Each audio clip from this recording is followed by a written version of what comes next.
শুভ সন্ধ্যা প্রিয় দর্শক, সবাইকে শুভেচ্ছা এবং আমন্ত্রণ জানাচ্ছি এসটিভির প্রতিদিনকার শান্তকালীন আয়োজন গল্পকথার আজকের পর্বে। সাথে আছি বরাবরের মতোই আমি অর্চি রহমান এবং আমার সাথে থাকছেন নতুন একজন অতিথি। প্রিয় দর্শক, আমাদের গল্পকথার যারা নিয়মিত দর্শক তারা জানেন যে গল্পকথায় আমরা সবসময় সফল ব্যক্তিত্ব বা সমাজের সফল মানুষের গল্প শুনি এবং তাদের জীবনের গল্প শুনে আমরা কিন্তু অনুপ্রাণিত হই। এবং আজকে যিনি আমাদের মাঝে আছেন তার নামের সাথেই সফল হওয়া, বিজয়ী হওয়া যুক্ত আছেন। তিনি তার জীবনের কর্মক্ষেত্রে যেখানেই কাজ করেছেন সফলতার সাথে কাজ করেছেন, আর এই সফলতা কিন্তু একবারে রাতারাতি চলে আসেনি, ধাপে ধাপে তিনি এগিয়েছেন। তার অধ্যাবসায়, শ্রম, মেধা সব কিছু কাজে লাগিয়ে কিন্তু আজকের এই পজিশনে তিনি আছেন। বলছি শাহজাদা ইয়াসির আরাফাত শুভর কথা। আজকে আমাদের আমন্ত্রণে গল্পকথায় তিনি এসেছেন এবং তিনি বর্তমানে কর্মরত আছেন manager, head of brand, fresh ceramics, মেঘনা গ্রুপ অফ ইন্ডাস্ট্রিজে। চলুন তাকে আমন্ত্রণ জানাই। কেমন আছেন? আলহামদুলিল্লাহ ভালো আছি, আপনি ভালো আছেন? ভীষণ ভালো আছি এবং অনেক অনেক শুভেচ্ছা আমন্ত্রণ জানাচ্ছি গল্পকথায়। সময়টা কেমন যাচ্ছে? আলহামদুলিল্লাহ ভালো যাচ্ছে, যদিও বাইরে এখন অনেক প্রচুর গরম অনেক। তো তারপরও আমরা যেহেতু ব্র্যান্ড মার্কেটিং সেলসের সাথে যারা কাজ করে তাদেরকে অনেক বেশি মার্কেটে থাকতে হয়, তো সেই হিসেবে এই তো যাচ্ছে আর কি, অফিসে বাইরে মিলে আর কি কাজ করতেছি, কাজের মধ্যেই আছি আলহামদুলিল্লাহ। বেশ ভালো, আসলে কাজের মাঝে থাকাই তো সফলতা। এবং সব গল্পে যাবার আগে আমি জানতে চাই যে এই নামটি শাহজাদা, এই নামটি কে রেখেছে? আমার আসলে নামটাতে দেখবেন 4টা কম্পোনেন্ট আছে, শাহজাদা, ইয়াসির, আরাফাত, শুভ, এক একটা এক এক রকম, রাইট? তো অনেকে বলে যে ভাই আপনার কি 4টা নাম নাকি? আসলে আমার ফ্যামিলিতে সবাই চেষ্টা করেছে প্রত্যেকের পছন্দটুকু দিয়ে দিতে আমার নামের মধ্যে আর কি। তো আমার আব্বার নাম হচ্ছে মোহাম্মদ শাহজাহান, তো আমার আপুর নাম হচ্ছে শাহজাদি নাসরিন সুলতানা। বাবা, তো ওনার সাথে নাম মিল রেখে আর কি শাহজাহান থেকে শাহজাদা, শাহজাদি রাখা। আবার আমার দাদা ছিলেন, উনি ইন্তেকাল করেছেন, তো ওনার খুব ভক্ত ছিলেন ইয়াসির আরাফাতের, ফিলিস্তিনের, তো ওখান থেকে ইয়াসির আরাফাত। আর আমার আম্মুর ইচ্ছা ছিল যে সুখী, যেহেতু বোনের নাম সুখী শুভ একসাথে রেখে দেন, সব মিলে শাহজাদা ইয়াসির আরাফাত শুভ হয়ে গেল। চমৎকার। এবং আমাকে অনেক এই নামটা নিয়ে এসএসসিতে বা এইচএসসিতে বলা হয়েছিল যে রেজিস্ট্রেশনের সময় যে এত বড় নাম আপনি রেজিস্ট্রেশন করতে তো মানে আমার টিচাররা বলতো যে তোমার লিখতে তো অনেক কষ্ট হবে, বারবার লিখতে হবে আর কি। তো তারপরে তো এই যে এত কষ্ট করে হলো নামটা সব জায়গাতে এস্টাবলিশ করেছি এবং ইনশাআল্লাহ মানে এই নামটা তো এখন মোটামুটি আপনাকে শাহজাদা নামেই সবাই বেশি, I like to be called Shahzada. এবং আপনি বিজনেস সেক্টরের কথা যদি বলেন, ব্র্যান্ডিং, মার্কেটিং এর সবাই আপনাকে এই নামেই চিনে এবং আপনি সেই নামের যথার্থ মর্যাদা আসলে রেখেছেন। সেই গল্পেই আসতে চাচ্ছি। এই যে দীর্ঘ সময় আপনার ক্যারিয়ারের এই যাত্রাতে কোন বিষয়গুলো আপনাকে এই পজিশনে আজকে এনেছে বলে আপনার মনে হয়? মূলত আমরা যে ব্র্যান্ড মার্কেটিং এ নিয়ে কাজ করি যারা, তাদের কিন্তু স্পেসিফিক যদি আমি বলি, অনেকেই বলে যে জব রোলটা খুব স্পেসিফিক থাকে। লাইক আমি অন্য সেক্টরে বা যা পেশা যারা আছেন তাদেরকে মানে আমি ছোট করে বলছি না, যেটা হচ্ছে যে সেলস বলেন, অ্যাকাউন্টিংয়ে বলেন, ফাইন্যান্সিং ব্যাকগ্রাউন্ডে বলেন, অনেকগুলো হেটেরোজিনিয়াস ইন্ডাস্ট্রি আছে, তাদের কিন্তু একটা স্পেসিফিক জব রোল বলে একটা থাকে যে ঠিক আছে আপনি এত থেকে এতটা কাজ করবেন, এই স্পেসিফিক রোল থাকবে। ব্র্যান্ড মার্কেটিং এর কোনো স্পেসিফিক কোনো রোল থাকে না। আচ্ছা, যেটা হয় কি যে আপনি একসাথে 10টা বা 12টা ডিপার্টমেন্টের সাথে আপনি ক্রস ফাংশনাল ওয়ার্ক করেন, প্রত্যেকটার মাঝখানে কিন্তু আপনি হাব হিসেবে কাজ করেন। তো সুতরাং ওই প্রত্যেকটা যদি আপনি ফাংশনের সাথে যদি কাজ করতে হয়, ক্রস ফাংশনাল ওয়ার্ক যদি করতে হয়, ডিপার্টমেন্টগুলোর সাথে কাজ করতে হলে আপনাকে ডিফারেন্ট টাইপ অফ এক্সপিরিয়েন্স থাকা লাগবে। তো এই এক্সপিরিয়েন্সগুলো গ্যাদার করতে হলে যারা আসলে মার্কেটিং নিয়ে পড়াশোনা করছেন এখনো, যে হয়তো বিবিএ এমবিএ করছেন, তাদেরকে অনেক ধরনের অ্যাক্টিভিটিতে ভার্সিটিতে থাকা অবস্থাতে বা কলেজে বা স্কুলে থাকা অবস্থাতেই কিন্তু কাজ করে আসতে হয়। বা সচরাচর দেখা যায় যারা এইভাবে কাজগুলো করে আসি, স্কুলে হয়তো বা কোনো club activity, college activity, club activity বা ঢাকা মানে বা ইউনিভার্সিটিতে থাকা অবস্থাতে কোনো ধরনের যদি অ্যাক্টিভিটি থাকে, সেগুলোতে যারা ইনভলভ থাকে, পড়াশোনার পাশাপাশি এক্সট্রা কারিকুলার অ্যাক্টিভিটি থাকে, তারাই কিন্তু আসলে পরবর্তী গিয়ে দেখা গেছে যে এই ব্র্যান্ড মার্কেটিং সেক্টরে এসে ভালো ভালো কাজ করতে পারছে বা লিড করার সেই ক্ষমতাটা চলে আসে, সেই এক্সপার্টিসটা চলে আসে। কিন্তু যদি এই সেক্টরে আসলে আমরা ক্যাটাগরাইজ করি বা ভাগ করতে চাই যে আসলে ব্র্যান্ডিং বা মার্কেটিং এর ভেতরে কি কি আছে বা কি কি পড়ছে, যদি সাধারণ কাউকে আমরা একটু বোঝাতে চাই, তাহলে আপনি কোন কোন ভাগে ভাগ করবেন সে বিষয়ে আমি শুনবো। তবে ছোট্ট একটা বিরতির সময় হয়ে গেছে, বিরতিটা নিয়ে আসছি। প্রিয় দর্শক, গল্প কথায় নিচ্ছে একটা ছোট্ট বিরতি, ফিরছে এক্ষুনি, সাথেই থাকবেন।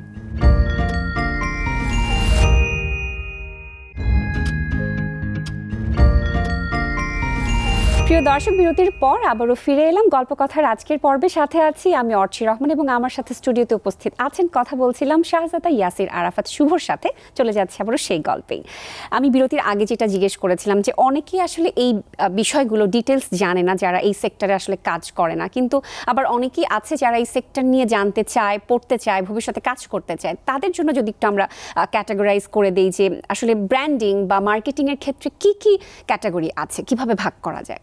আমরা যদি দেখি যে মানে আমরা যখন ভার্সিটিতে আমরা যখন পড়াশোনা করি তখন কিন্তু আমাদেরকে কিছু ব্র্যান্ড ম্যানেজমেন্টের কিছু বেসিক কোর্স, তারপর হচ্ছে মার্কেটিংয়ের কিছু বেসিক কোর্স আমরা করি আর কি, যেগুলো হচ্ছে brand management, strategic brand management যদি বলি, বা অ্যাডভার্টাইজিং, প্রমোশনস, সেলস প্রমোশন, এরকম অনেকগুলো সাবজেক্ট আমাদের পড়ানো হয়। কিন্তু যখন আমরা রিয়েল জব সেক্টরে গিয়ে ঢুকি তখন দেখা যাচ্ছে কি যে আসলে এই ধরনের মানে হ্যাঁ কিছু কিছু জায়গায় বেসিকের দিক থেকে লাগে, কিন্তু অল্প কিছু আর কি, কিন্তু যা কিন্তু আসলে অন দ্য জব ট্রেনিংটাই হয় কিন্তু। হ্যাঁ, তো সেই ক্ষেত্রে আপনার যেটা সবচেয়ে বড় যেটা দরকার, যে গুণটা থাকা দরকার, সেটা হচ্ছে অ্যাডাপ্টিভ টু চেঞ্জ। আপনার যে কোনো জায়গায় কাজের জন্য, যে কোনো ধরনের কাজ আপনাকে মার্কেটিং করার জন্য আপনাকে মানে প্রস্তুত থাকতে হবে, সেই চ্যালেঞ্জটা নিতে হবে, যে কোনো সময় একদম নিতে হবে। আমরা যখন নতুন একটা লোককে যখন নিয়োগ দিই, সচরাচর হয়তো বা এমটিও পজিশনে ঢুকছে বা হচ্ছে ট্রেনিং এক্সিকিউটিভ বা এক্সিকিউটিভ হিসেবে ঢুকছে, তারা ফার্স্টেই যে চ্যালেঞ্জটা পায় যে প্রচুর মার্কেট ভিজিট আমরা পাঠাই, যে মার্কেটে যাইতে হবে। আমরা বলি যে আগে তো আপনি প্রোডাক্টটা বুঝবেন, আপনি ফার্স্টে প্রোডাক্ট বোঝার জন্য আপনাকে ফ্যাক্টরিতে যেতে হবে, ফ্যাক্টরিতে গিয়ে বুঝেন, কারণ আপনি যেহেতু ব্র্যান্ড ম্যানেজমেন্ট করবেন, আপনার প্রোডাক্টের ব্র্যান্ডটাকে আপনি এস্টাবলিশ করতে হলে ব্র্যান্ডের যে এসেন্সটা, যে ব্র্যান্ডে আসলে কি কি এলিমেন্টগুলো আছে বা আপনার ইউএসপিটা কি আছে, এটা যদি না বুঝেন তাহলে কিন্তু আপনি ব্র্যান্ডটাকে আপনি প্রপারলি প্ল্যাটফর্মগুলোতে আপনি প্রমোট করতে পারবেন না। তো ওটার জন্য আপনাকে প্রোডাক্ট সম্পর্কে ভালো নলেজ থাকা লাগবে। তো এই কারণে আমরা প্রথমেই যেটা করি যে আমরা নিজেরাও যখন নতুন কোম্পানিতে জয়েন করি বা হচ্ছে যেগুলো কোম্পানি নতুন কেউ আসে, তখন কিন্তু আমরা ফ্যাক্টরিতে পাঠাই। আমরা যেটা হচ্ছে পয়েন্ট অফ সেলস, মানে যেসব জায়গাতে আমাদের শোরুমগুলো আছে বা হচ্ছে ডিলার রিটেলার সবগুলো আছে, সেগুলোতে কিন্তু আমরা যে পাঠাই আর কি। তো ওখানে বা আমরা নিজেরা যাই, তো ওখানে গিয়ে কিন্তু সম্মুখ মার্কেটে, কারণ পিপল কোথায় থাকে, আমার কাস্টমার কিন্তু মার্কেটেই থাকে, আমার প্রোডাক্টও মার্কেট। তো ওখান থেকে যে ভিজিট করে দেন হয়তো বা 1-1.5 মাস পরে গিয়ে আমি একটা ডিসিশন মেক করার একটা অবস্থানে আসি।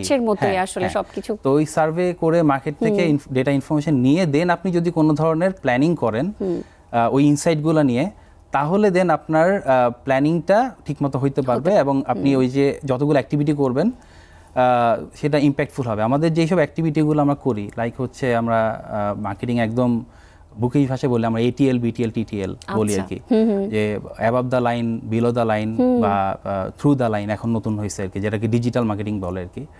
তো এগুলো প্রত্যেকটাতে কিন্তু আপনার বিভিন্ন স্টেক হোল্ডার যারা আছে, যারা আমাদের ব্র্যান্ডের মার্কেটিংয়ের সাথে স্টেক হোল্ডার হিসেবে কাজ করে, তাদের ওই যে ইনসাইটগুলো আমরা বললাম, মার্কেটে গিয়েছি, ফ্যাক্টরিতে গিয়েছি, বা আমরা কর্পোরেট হাউসগুলোতে যখন কর্পোরেট মার্কেটিংয়ের জন্য যাই, তো ওদের কিন্তু ইনসাইটগুলো নিয়েই কিন্তু এই ধরনের এটিএল, বিটিএল, টিটিএল অ্যাক্টিভিটিগুলোকে আমরা ডিজাইন করি। তাহলে দিয়ে হয় কি যে আসলে একটা প্রপার একটা কোলাবোরেশনে একটা সুন্দর একটা মার্কেটিং প্ল্যান দাঁড়ায়। আর যদি আপনি মনে করেন যে না, আমি আসলে প্রোডাক্টের ইনসাইটগুলো নিব না, বা আমি কোনো ধরনের কাস্টমার আমার কি চাচ্ছে, আমার ডিলার কি চাচ্ছে, ইন্টারেস্টিং কথা হচ্ছে আমাদের এই টাইলস মার্কেটেই আমাদের 5টা স্টেক হোল্ডার নিয়ে কাজ করতে হয় অ্যাটলিস্ট। একটা হচ্ছে আমার ডিলার শোরুম হচ্ছে আমাদের ডিরেক্টলি যাদের কাছে আমাদের কোম্পানি থেকে প্রোডাক্ট যায়, ডিলারের কাছ থেকে যায় হচ্ছে রিটেলারের কাছে, তারপর হচ্ছে যায় হচ্ছে কাস্টমারের কাছে। এই 3টা বাদ দিয়েও আমাদের টাইলসের ব্যাপারে, আমি যেহেতু সিরামিক টাইলস নিয়ে কাজ করি, সেখানে আপনার টাইলসের ব্যাপারে ইনফ্লুয়েন্সিংয়ের জন্য 2টা ভালো স্টেক হোল্ডার আছে। একটা হচ্ছে ফিটার, টাইলসের যারা ফিটার করে, যারা বাসায় গিয়ে টাইলসটা ফিট করা আপনারা হয়তো জেনে থাকবেন। আর একটা হচ্ছে আর্কিটেক্ট। আর্কিটেক্ট এবং কিছু ক্ষেত্রে সিভিল ইঞ্জিনিয়ারও থাকে। অবশ্যই। তো ওনাদেরকে জন্য আমাদেরকে এই যে প্রোডাক্টগুলো আছে বিভিন্ন ধরনের অ্যাক্টিভিটিগুলো আমাদেরকে ডিজাইন করতে হয় এভাবে। ডিলারের জন্য হয়তো বা আমরা ডিলার কনফারেন্স করছি, রিটেলারের জন্য কনফারেন্স করছি, ফিটারদের জন্য ফিটারের জন্য একটা ফিটার মিট করা হচ্ছে আমাদের থেকে। তারপর হচ্ছে আমরা কাস্টমারদের জন্য আমরা যত ধরনের এই যে ব্র্যান্ড অ্যাক্টিভিটি যে সব অ্যাডভার্টাইজমেন্টগুলো যায়, যে আপনারা দেখেন আমাদের প্রোডাক্টটা দেখেন, প্রোডাক্টে এই ফিচারগুলো আছে, শোরুমে আমরা যেভাবে এক্সপিরিয়েন্সগুলো দিচ্ছি। ফ্রেশ সিরামিক্সের এখন পর্যন্ত আমাদের 23টার মতো শোরুম আছে, আরও সব মিলে আরও 30টা কাজ চলছে সব মিলে আর কি। তো এই শোরুমগুলোতে গিয়ে কাস্টমাররা ইউনিক এক্সপিরিয়েন্স পায়। এরপরে আমাদের আর্কিটেক্টদের জন্য আমরা আর্কিটেক্ট ফ্রেন্ডলি যেটা ধরনের আর্কিটেক্ট একটু পছন্দ করে যে একটু এনভায়রনমেন্ট ফ্রেন্ডলি প্রোডাক্টগুলো নিয়ে কাজ করার জন্য, বা একটু ফেয়ার ফেসে একটু সিমেন্ট ফেসে কাজ করতে চায়, ইউনিক কিছু আসলে ম্যানেজ করা। যেহেতু আমিও নিজেও একজন আর্কিটেক্ট, আমি এই জন্য এই বিষয়ে কথাটা একটু ডিটেইলসে গেলে আসলে অনেক কথাই বলা যাবে, অনেক গল্প করা যাবে। সেই বিষয়ে যদি আসার আগে একটু জানতে চাই যে এই যে অনেকটা সময় আমরা তো দেখি যে ক্রেতার সাথে বা আর্কিটেক্টদের সাথে বা টাইলস যারা নিয়ে কাজ করছেন তাদের মধ্যে একটা গ্যাপ চলে আসছে, যে প্রোডাক্ট কোনটা চলছে বা ডিমান্ড কি চলছে, এই সব কিছু মিলিয়ে আসলে সামঞ্জস্যটা কোথায় করা যায়? সবচেয়ে বড় গ্যাপটা হয় কি যে টাইলস তো মানুষ প্রতিদিন কেনে না, তো সারা জীবনে হয়তো একবার লাগাইলো পুরা মানে নিজের বাড়ির জন্য, এরপরে তো আসলে আর করে না। বা যদি ওনার একটা ফ্ল্যাটের পরে সেকেন্ড ফ্ল্যাটে যায় তখন গিয়ে হয়তো করে। ওনার ফার্স্টে যে চ্যালেঞ্জটা পায় যে টাইলসটা আসলে কিনবো কোথা থেকে কিনবো, আর টাইলসই কেন কিনবো। প্রথম হচ্ছে টাইলস কিনবো নাকি আমি আসলে তো এখন আরো অন্যান্য সলিউশন হতে পারে, অনেকগুলো অপশন হতে পারে। তো টাইলস কিনলে কোন সাইজের কিনবো, কেমন কালার আমার জন্য ভালো হবে, তারপর হচ্ছে যে কোথায় গেলে ভালো টাইলসটা পাবো, কোন ব্র্যান্ডেডটা কিনবো, এইগুলো কিছু বিষয়গুলো থাকে। তো এই বিষয়গুলোতেই কিন্তু আমরা আমাদের প্রাইসের সাথে কোয়ালিটি মেইনটেইন করা, এইগুলো কিন্তু আসলে ওই যে যখন বললাম যে আমরা যখন এতগুলো শোরুম করছি, আমাদের যেহেতু বললাম 23টা, তারপর আরো সামনে আরো বাড়তে থাকবে। তো এই শোরুমগুলোতে আমরা এমন ধরনের এক্সপিরিয়েন্সগুলো রেখেছি, আমাদের যতগুলো প্রোডাক্ট এখন আমাদের অ্যাভেলেবল আছে মার্কেটে বা আমাদের প্রোডাকশন আছে, আমরা ইউনিকভাবে ওগুলোকে শোকেসিং করেছি। আপনারা যদি একটা কাস্টমার যখন তার কাছাকাছি, আমরা শুধু আমাদের ঢাকাতে না, ঢাকার একদম প্রত্যন্ত অঞ্চলগুলোতে আমরা শোরুম দেওয়ার চেষ্টা করেছি। তো ওগুলোতে গিয়ে কিন্তু এই ধরনের নলেজগুলো, যে নলেজগুলো দরকার সেগুলোতে যাচ্ছে। একটা সময় ছিল টাইলস মার্কেটটা বাংলা মোটর বা হচ্ছে আপনার হাতিরপুল বা আমি যদি চিটাঙে বলি কাজী দেউরিতে ছিল আর কি। কিন্তু এখন কিন্তু ওই জায়গাটা আমরা ফ্রেশ সিরামিক্স ওই জায়গাটাকে ভেঙে দিয়েছে। আমাদের ট্যাগলাইনটা হচ্ছে a fresh start to an aesthetic life. তো আমরা ফ্রেশ স্টার্ট করেছি, মানুষের কাছে গিয়েছি, অ্যাস্থেটিক লাইফ ক্রিয়েট করছি ওই জায়গাগুলোতে, এবং ওই শোরুমগুলোতে গিয়ে মানুষজন একটা ইউনিক এক্সপিরিয়েন্স পাচ্ছে। এবং যেই কোশ্চেনগুলো যে আসলে কোন টাইলস লাগাবো, কোথায় লাগাবো, ওই কোশ্চেনগুলো কিন্তু ওখান থেকে অ্যান্সারগুলো পেয়ে যাচ্ছে। পাশাপাশি আমরা ডিজিটালে মার্কেটিংয়ে সোশ্যাল মিডিয়াতে আমরা কিন্তু ওই ইনসাইটগুলো ইনফরমেশনগুলো দিচ্ছি, যাতে করে উনি বলতে পারে যে আসলে আপনি ঘর ঠান্ডা রাখতে এই টাইলসটা ব্যবহার করেন, যেটা খুবই জরুরি। যদি আপনার যদি কালার যদি মনে হয় যে আপনি একটু কসমোপলিটন লাইফস্টাইলে যাবেন, আমাদের যেমন সুগার টাইপের আছে যেটা কিনা গ্লিটার ইফেক্ট দেয় লাইটে গেলে। তারপর ধরেন আমাদের কিছু প্ল্যাঙ্ক টাইলস আছে, উডেন প্ল্যাঙ্কের মতো দেখতে, ওগুলো খুবই যদি আপনি পায়ের পাতা রাখেন মানে ফিটটা রাখেন তখন একটু খুব সুদিং একটা ইফেক্ট দেয় পায়ের নিচে। সময়ের সাথে সাথে আরো ডেভেলপ করবে, সেটাই স্বাভাবিক। এবং সেই আরো অনেক গল্পেই আসছি। আরো একটা বিরতির সময় হয়ে গেছে, বিরতিটা নিয়ে নিচ্ছি। প্রিয় দর্শক, গল্প কথায় নিচ্ছি আরো একটা বিরতি, ফিরছি এক্ষুনি, সাথেই থাকবেন।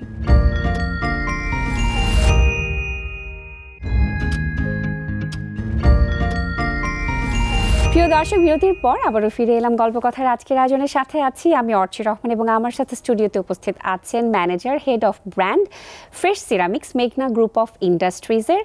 কর্মরত আছেন এই মুহূর্তে শাহজাদ ইয়াসির আরাফাত শুভ। কথা বলবো আবারও তার সাথে, যেই প্রসঙ্গে ছিলাম। এবং এই যে ক্যারিয়ারের এত এত ধাপ আপনি পেরিয়েছেন, একটা সময় আপনি বলছিলেন, কথা প্রসঙ্গে আমরা গল্প করছিলাম যে ঢাকার সব নামকরা জায়গাতে প্রতিষ্ঠানে আপনি পড়ালেখা করেছেন, ঢাকা ইউনিভার্সিটিতে পড়ালেখা শেষ করেছেন। ওই সময়টা থেকে আসলে আপনার এরকম স্বপ্ন ছিল যে এই সেক্টর নিয়ে আপনি কখনো কাজ করবেন? কি ভাবতেন সে সময়? সবাই বলে এম ইন লাইফ সেট করে ফেললে হয়তোবা মানে ছোটবেলা থেকে করলে ওখান থেকে মনে হয় একটা সময় হবে। আমার মনে হয় না যে বাংলাদেশে মানে যদি এখন কোনো স্টুডেন্টকে যদি জিজ্ঞেস করা হয় স্কুলে পড়া যে বাবা বা ভাই তুমি কি ব্র্যান্ড ম্যানেজার হইতে চাও, ফার্স্টেই বলবে ব্র্যান্ড ম্যানেজারটা কি। কারণ ওইটা ওই পজিশনটা অনেকেই এখনো জানেন না। তারপরে আলহামদুলিল্লাহ বিগত 5-6 বছরে এটা অনেকটাই চেঞ্জ হয়েছে। তো আমি যদি আমার স্কুল লাইফে গিয়ে বলি, আমার কখনো তো তখন আমি ব্যান্ড ম্যানেজমেন্ট নিয়ে আমাদের চিন্তা ভাবনা ছিল না। তখন আপনার কি ইচ্ছে ছিল? তখন ইচ্ছা ছিল আব্বা আম্মার মতো করে, যেটা ইচ্ছা থাকে যে ইঞ্জিনিয়ার হবে বা হয়তো ডক্টর হবে, হ্যাঁ, বা হয়তো সরকারি জবে যাবে। তো অনেক কিছু ইচ্ছা থাকে আর কি। তো আমার পড়াশোনা শুরু যদি আমি বলি, হাই স্কুল হচ্ছে central government Motijheel government boys high school যেটাকে বলে আর কি। তারপর হচ্ছে নর্ডেমে ছিলাম। তারপর তো ফলো দ্যাট আমি ইউনিভার্সিটি অফ ঢাকাতে আমি বিবিএ এবং এমবিএ করি। হ্যাঁ, তো মার্কেটিংয়ের উপরে। তো মার্কেটিংয়ে যখন আমি যখন অ্যাডমিশন টেস্টের জন্য যখন ট্রাই করতে চাচ্ছিলাম, তখনই আশেপাশ থেকে অনেক ভাইয়েরা যারা সিনিয়র ছিল তখন বললো যে ব্র্যান্ড মার্কেটিংটা অনেক প্রেস্টিজিয়াস একটা জব, এবং এখানে ইউল gate to work with so many people, networking আমার একটা বড় একটা জায়গা আছে, মার্কেটিং একটা বড় একটা ইম্প্যাক্ট জায়গা হচ্ছে নেটওয়ার্কিং করা আর কি। নেটওয়ার্কিংটা সবসময় আপনার নেটওয়ার্কিংটা থাকতে হবে যে আপনি বিভিন্ন জায়গায় যে কাজ করবেন। তো ওই যে স্কুল কলেজ ভার্সিটিতে যদি বলি, আমি ডিফারেন্ট ক্লাব অ্যাক্টিভিটিতে ছিলাম সবসময়। স্কুলে আমি সায়েন্স ক্লাবে, সেন্ট্রাল গভর্নমেন্টের সায়েন্স ক্লাবের আমি ফাউন্ডিং মেম্বার। নর্ডেমে থাকতে আমি থাকা অবস্থাতে ইংলিশ ক্লাব, তারপর হচ্ছে এনভায়রনমেন্ট ক্লাব, তারপর সায়েন্স ক্লাব সে কাজ করেছি। এরপরে ইউনিভার্সিটি অফ ঢাকাতে আমি যদি বলি, আমরা যে মার্কেটিং ডিপার্টমেন্টে থাকা অবস্থাতে আমাদের একটা ইয়ারলি একটা প্রোগ্রাম হতো, মার্কেটিং উইক এবং হচ্ছে মার্কেটিং কার্নিভাল হতো। সেটা তো আমি ইভেন্ট অর্গানাইজিং সেক্রেটারি ছিলাম। তো এর পরে ফলোড বাই দ্যাট, এরপরে তো আমরা জব সেক্টরে ঢুকে গেছি। ইউনিভার্সিটিতে থাকা অবস্থাতেও কিছু কিছু কাজ করা হয়েছে। আপনি সবসময় অ্যাক্টিভ ছিলেন, কখনোই আপনি কাজ ছাড়া আসলে চিন্তা করেননি, কাজকে ঘিরেই চিন্তা করেছেন বলেই আসলে আপনার হয়তো চিন্তাটা সামনে এগিয়েছে অনেক বেশি, আপনি সেই ধাপে ধাপে এগোতে পেরেছেন। যদি ক্যারিয়ারের শুরুর দিকের কথায় আসি, যখন আপনি একদমই কাজ শুরু করলেন, আপনি ফুড অ্যান্ড বেভারেজ নিয়ে কাজ করেছিলেন, সেই সেক্টরে কাজ করতে গিয়ে আসলে আপনার কেমন অভিজ্ঞতা হয়েছে, কেমন লেগেছে ওই সেক্টরের কাজে? ফুড সেক্টরে যেটা কাজ করার ব্যাপারে যেটা অনেক ইন্টারেস্টিং আর কি। ফুড সেক্টরে আমার শুরুটা হয়েছিল, আমি যদি বলি প্রাণ আরএফএলে আমার শুরুটা হচ্ছে 2015-এ। তো ওখান থেকে যদি বলি যে আমার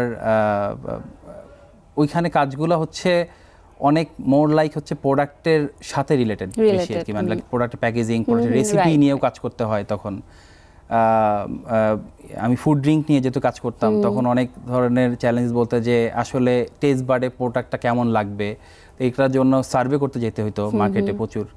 আমরা দেখা যেত যে আমরা টিম ভাগ করে আমরা সারা বাংলাদেশে সার্ভে শিট নিয়ে চলে গেছি, এবং ডিফারেন্ট টাইপের বিভিন্ন ইনকাম লেভেলের লোকদের কাছে, লাইক একদম নিচের থেকে একদম উপর লেভেলের সবার সাথে সব ধরনের কাজে বিভিন্ন ডিফারেন্ট জায়গাতে, হয়তো রাস্তাতে হইলো তখন দাঁড় করে আমরা স্যাম্পল খাইয়ে তখন কিন্তু আমরা টেস্ট করাতাম আর কি। আর যেটা হচ্ছে যে একদম দেখা গেছে যে কর্পোরেট সেক্টরে গিয়েও হয়তো বা স্যাম্পলিং করছি। তো সব ধরনের গিয়ে দেন আমরা হয়তো বা একটা সময় প্রোডাক্টটা লঞ্চ করি, একটা প্রপার প্যাকেজিংয়ের মাধ্যমে করে, পুরোটা একটা ধাপে ধাপে কাজ আছে। তো বলবো এফএমসিজির কাজগুলাতে মোর লাইক হচ্ছে টেস্ট বার্ডের সাথে বেশি রিলেটেড থাকে আর কি, এবং মোর ট্যাঞ্জিবল ওয়েতে আর কি হয় আর কি। আর যেটা হচ্ছে বিল্ডিং ম্যাটেরিয়ালে হচ্ছে কি মোর লাইক হচ্ছে লুক অ্যান্ড ফিল, এবং হচ্ছে আপনি কিভাবে আপনার স্টেকহোল্ডারের সামনে স্থায়িত্বকালের বিষয় আছে, স্থায়িত্বকালের বিষয়গুলো আছে বেশি বিষয়। যদি একটু আমি জানতে চাই যে আসলে ফুড অ্যান্ড বেভারেজে কাজ করতে গিয়ে সেখান থেকে বিল্ডিং মেটেরিয়ালসে শিফট করাটা, একটা জাম্প নেওয়াটা আসলে আপনার জন্য কতটা চ্যালেঞ্জিং ছিল? যখন প্রথম কাজ শুরু করলেন তখন আসলে কতটা ডিফিকাল্ট মনে হয়েছে আপনার কাছে? শুরু করেছিলাম স্টার সিরামিক্সে, যখন ছিলাম স্টার সিরামিক্সের হেড অফ মার্কেটিং হিসেবে জয়েন করেছিলাম। তো ওখানে আমার আসলে টাইলস বা সিরামিক টাইলস নিয়ে বা বিল্ডিং ম্যাটেরিয়াল নিয়ে কাজ করার মানে জন্য ছিল না, বা যেটা ছিল কি আমাকে হাইজিন প্রোডাক্ট নিয়ে, যেটা হচ্ছে কি না যে বাথরুম ক্লিনার, টয়লেট ক্লিনার, তারপর হচ্ছে আরও অনেক কিছু হাইজিন প্রোডাক্ট ছিল আর কি। তো ওখানে ওইভাবে যখন আমি ওনাদের ম্যানেজমেন্ট টিমের কাছে যখন আমি ইন্টারভিউ দিই, তখন দেখা গেছে যে ওনারা আমাকে মোর সুইটেবল মনে করেছে যে আমি এমন কিছু ইনফরমেশন নিয়ে আসি, যেমন আমি কিন্তু এফএমসিজির কাজ করেছি কিন্তু হাইজিনটা কিন্তু টোটালি আবার ডিফারেন্ট সেগমেন্টে। কারণ তখন আমি ড্যানিশে কাজ করতাম, ড্যানিশে আমি ফুডের নিয়ে রিলেটেড কাজ করতাম। তো ওখান থেকে ড্যানিশ পার্টেক্স গ্রুপ থেকে আমি যখন স্টার সিরামিক্সের হাইজিন প্রোডাক্ট নিয়ে কাজ করতে গেছি, যেটা কিনা স্টারের আরেকটা অঙ্গ সংস্থা আর কি। তো ওই সময় দেখা গেছে যে আমাকে কিছু মার্কেট সার্ভে করে নিয়ে আসতে বলা হয় 7 দিনের আর কি একটা। তো আমি যেই ইনসাইটগুলো নিয়ে আসছি তখন ম্যানেজমেন্ট টিম বলল এই ধরনের অ্যানালিটিক্যাল অ্যাবিলিটিটা more required in the ceramic tiles or building ম্যাটেরিয়ালে। ওনারা তখন একটা এরকম টিম লিডার খুঁজছিলেন আর কি। তো পরে আমি আবার দেন মার্কেট সার্ভে করি টাইলসের উপরে, এবং আমি নিজেও আসলে অনেক অবাক হয়ে যাই আসলে বিল্ডিং ম্যাটেরিয়ালে যেই ধরনের ইনসাইটগুলো আসে এবং এত ডাইনামিক ধরনের, স্টেক হোল্ডাররাও অনেক ডাইনামিক, যে ইম্প্যাক্টফুল মার্কেটিং করার খুব কাজ আছে আর কি, যে আমি একদম ধরে ধরে বলতে পারি। যেমন আমি বলেছিলাম যে dealer, retailer, fitter, customer, architect এদের সাথে আলাদা আলাদা করে প্ল্যান করে কাজ করা, তো এটা খুব ইন্টারেস্টিং লাগে। আমি ইন্টারেস্ট শো করি এবং তারাও আমাকে চুজ করে নেয়। তো এরপরে তো আলহামদুলিল্লাহ 3 বছর যাবত বিল্ডিং ম্যাটেরিয়ালে আছি, কাজ করছি এবং বিল্ডিং ম্যাটেরিয়াল নিয়ে আমার সামনে আরো অনেক প্ল্যান আছে যে আমরা কাজ করার কি সিরামিক টাইলস বা হচ্ছে স্যানিটারি বা অন্যান্য ক্যাটাগরি নিয়ে কাজ করার ইচ্ছা আছে আরো। অবশ্যই, এবং আপনি জীবনে চ্যালেঞ্জগুলো নিয়েছেন বলেই আপনি সেই সফলতার জায়গাটা ধরে রাখতে পেরেছেন, এবং জার্নিটা এখনো অনেকখানি বাকি আছে সেটা বলতেই চাই। আর সেই ভাবনার জায়গা, পরিকল্পনার জায়গা, আপনাকে অনেক অনেক শুভকামনা জানাতে চাই, এবং আরো সফলতায় আপনি আপনার নামের যথার্থ মান রাখবেন সেটা প্রত্যাশা করছি। এবং অসংখ্য ধন্যবাদ গল্পকথায় আসবার জন্য। আপনাকেও ধন্যবাদ এবং এসএটিবিকেও আমি ধন্যবাদ জানাচ্ছি এই ধরনের উদ্যোগ নিয়ে আসার জন্য। এখান থেকেই শুধুমাত্র আমরা যারা দর্শক যারা আছি, আমিও হয়তো এসএটিবি নিয়মিত একজন দর্শক, তো দেখি যে আসলে অনেক কিছু যারা এখানে আসেন অনুষ্ঠানে তাদের বিভিন্ন সেক্টরে কাজ করার অভিজ্ঞতাগুলো আমরা জানতে পারি। তো এই প্ল্যাটফর্মটা তৈরি করে দেওয়ার জন্য এসএটিবিকে ধন্যবাদ। আপনাকেও অসংখ্য ধন্যবাদ। প্রিয় দর্শক, আজকের মতো বিদায় নিচ্ছি গল্পকথা থেকে। আবারও দেখা হবে। সবাই ভালো থাকবেন, নিরাপদে থাকবেন, সুস্থ থাকবেন, ভালো থাকবেন।